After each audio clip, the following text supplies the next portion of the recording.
interesting change of game, really. These Zerglings in the back of the base really just pull them out of position. Siege tanks being so immobile. These siege tanks are great here, but they are useless now. He needs to move them forward to use them to take out the spine crawlers back here, honestly. Still rallying more Zerglings in here. He's not lifting his buildings off. Flamin really showing that he doesn't play the Terran race that much. He's just trying to hold this. He's repairing that bunker. That bunker will live, and possibly kill a lot of these lings. In fact, if he can just hold this bottom position here, build a few buildings, and rally units into his opponent's base, he will win this game. He has enough siege tanks already, but he's not doing anything about it. He's not attacking at all. He's just basically sacrificing his base. In fact, something to keep in mind with this command center. In fact, he's already done it.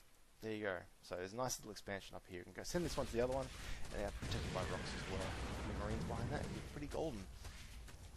Another thing to keep in mind is supply depots. Actually, completely missed that, but there was a push here by Marauders to take out those spine crawlers. Lings coming back to defend. This is why you need the siege tanks in these positions. The siege tanks will just completely demolish all those lings. That Nice Canal as well needs to be taken out. He's moving forward 2 more medevacs. There are some units in there as well. The siege tanks right now need to be moved forward. They are in such a useless position right here. I cannot stress that enough. There is no way he's going to be looking to push out, especially with the Nice Canal in his opponent's base. Speaking of that, you could kill that right now, but still. There is a ling around somewhere, just to kill supply depots, but really not much else going on. He's trying to drop as well and be sneaky, but those lings just have that. It's really under control. He knows not to move forward, but he needs to hold with siege tanks. Really? Here come he. Yep. Ooh, that's some nice damage right there. But that could have been further forward. He could be shooting other things. Back in the Nidus network, we're going to do some more damage. This base here is probably going to win it though if he starts building SCVs there. He's also got a bunker down here which does quite well for itself. This base is now mined out, so just checking that he's got about 1,000 minerals left in this game. Other than that, he's pretty much out. So a few more Zerglings to be built, possibly. But the Terran player, he's going pretty well. Like, he's got bases. He's taking the gold with this base now. He's not going to be able to hold that if Zerglings scout it though, but still interesting. I find it quite odd. He's not actually doing it. He's getting orbital now, but he needed to really start building SCVs from here. This is how he's going to win the game. He's behind on supply depots as well. That's probably why he wasn't actually building them.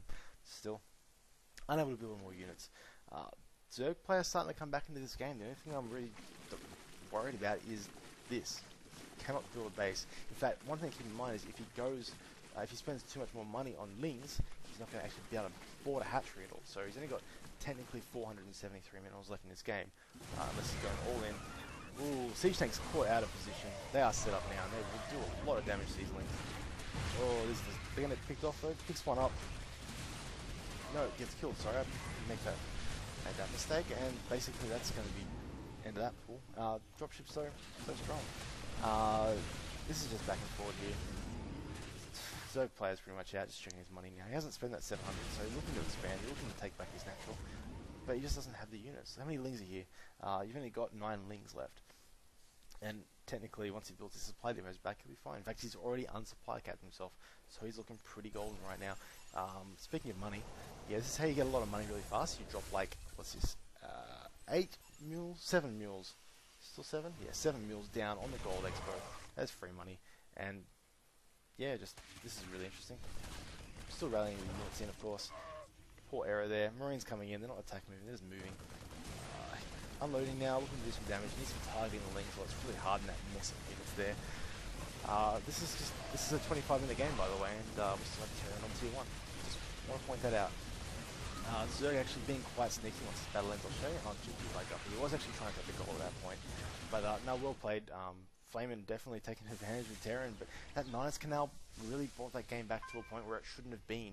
He should have won a lot before that. Those siege tanks weren't pushing fast enough forward.